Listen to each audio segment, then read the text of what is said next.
ပရိသတ်ကြီးများအားလုံးပဲမင်္ဂလာပါဗျာ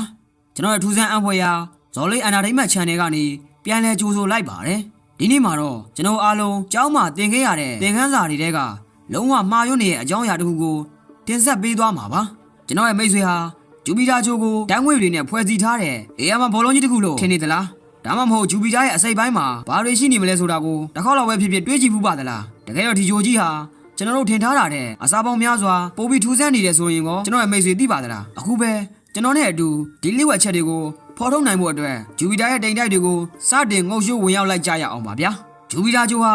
ကျွန်တော်တို့ရဲ့နေဖွဲ့စည်းအတွင်းမှာရှိတဲ့အခြားဂျိုအားလုံးကိုတစုတစည်းရဲ့ပေါင်းလိုက်ရင်တောင်မှသူတို့အားလုံးထက်နှစ်ဆကျော်လောက်ပိုပြီးလေးလံလွန်းနေတာကြောင့်သူ့ရဲ့ဓာတ်ထုနဲ့စွမ်းငင်အားဟာဘယ်လောက်တောင်ကြောက်စရာကောင်းမလဲဆိုတာကိုခံမှန်းကြည့်လို့ရပါတယ်ကျွန်တော်အနေနဲ့ကဘာမြေကြီးဟာဂျူပီတာရဲ့အထဲမှာအလုံးပေါင်း1000ကျော်လောက်အထိစမ်းဝင်နိုင်တာကြောင့်အတိုင်းတာကိုနှိုင်းယှဉ်ရမယ်ဆိုရင်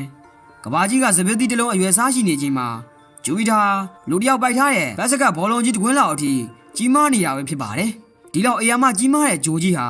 ဘလို့ပုံစံမျိုးနဲ့ဖြစ်တည်လာတယ်ဆိုတာကိုသိပ္ပံပညာရှင်တွေဟာဆယ်စုနှစ်ပေါင်းများစွာကြာအောင်ညှင်းခုန်ခဲ့ကြရပြီးအခုနောက်ပိုင်းမှာတော့ကျွန်တော်သိထားသမျှအချက်တွေအားလုံးကိုပြောင်းလဲပြစ်လိုက်ရမယ်အမှန်တရားတွေကိုရှာဖွေတွေ့ရှိခဲ့ပါပြီကျွန်တော်တို့အဝေးကြီးမှန်ပြောင်းကနေ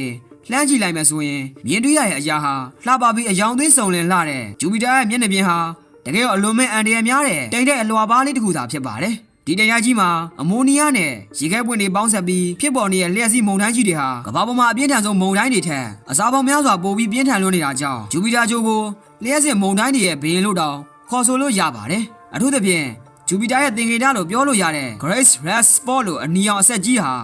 ကမ္ဘာထက်တောင်ကြီးမားနေတဲ့အရာမမုန်တိုင်းကြီးဖြစ်ပြီးအဲ့ဒီအရာဟာ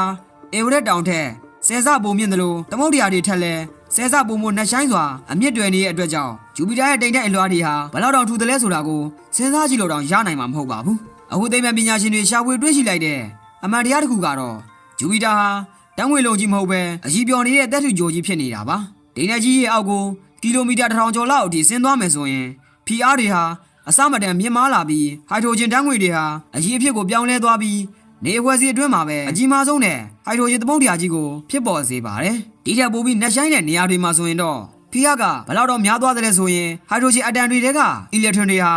လွတ်ထွက်သွားပြီးတော့ဟိုက်ဒရိုဂျင်ကိုလျှက်စစ်စီးကူးနိုင်တဲ့တတ်ထုအရေးတစ်ခုအပြင်ပြောင်းလဲပစ်လိုက်တာကြောင့်ဂျူပီတာရဲ့အတွင်းပိုင်းဟာပြားထားတွေလိုမျိုးတလက်လက်တောက်ပါနေတဲ့တတ်ထုအရေးတွေပြည့်နေနေတဲ့ကမ္ဘာကြီးတစ်ခုဖြစ်တည်ရှိနေတာဖြစ်ပါတယ်အရင်ကကျွန်တော်ထင်ထားခဲ့တဲ့ဂျူပီတာရဲ့အလဲဘိုးမှာကမ္ဘာလိုမျိုးကြောက်ဆောင်တွေနဲ့ဖွဲ့စည်းထားတဲ့မာကျောရဲ့အနှစ်တန်ကြီးတစ်ခုရှိလိမ့်မယ်လို့ပဲဖြစ်ပါတယ်ဒါပေမဲ့ဂျူနိုအာကာသယာဉ်ကပေးပို့လိုက်တဲ့အချက်လက်တွေအရ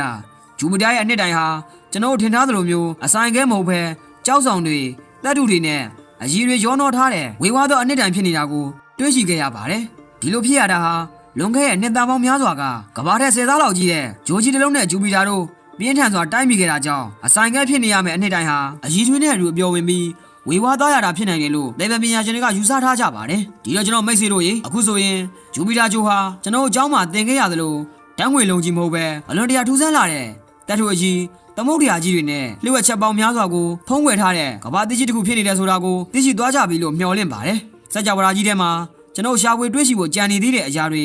ဘယ်တော့မှများပြားနေအောင်မလဲဆိုတာကိုတွေးကြည့်ရင်ရင်ခုန်စရာပါပဲအခုလိုမျိုးစိတ်ဝင်စားစရာကောင်းတဲ့ထူးဆန်းအံဖွယ်ရာတွေကိုအမြဲတမ်းသိရှိနိုင်ဖို့အတွက်ကျွန်တော်ရဲ့ channel လေးကို like လေးနှိပ်ပြီး subscribe လေးလုပ်ဖို့မမေ့ပါနဲ့အောင်ဗျာနောက်ထပ်ဗီဒီယိုတွေမှာလည်းဘလို့အကြောင်းအရာတွေကိုတင်ဆက်ပေးစီခြင်းတယ်လဲဆိုတာကို comment မှာရေးခဲ့ပေးပါအောင်နော်အားလုံးကိုကျေးဇူးတင်ပါတယ်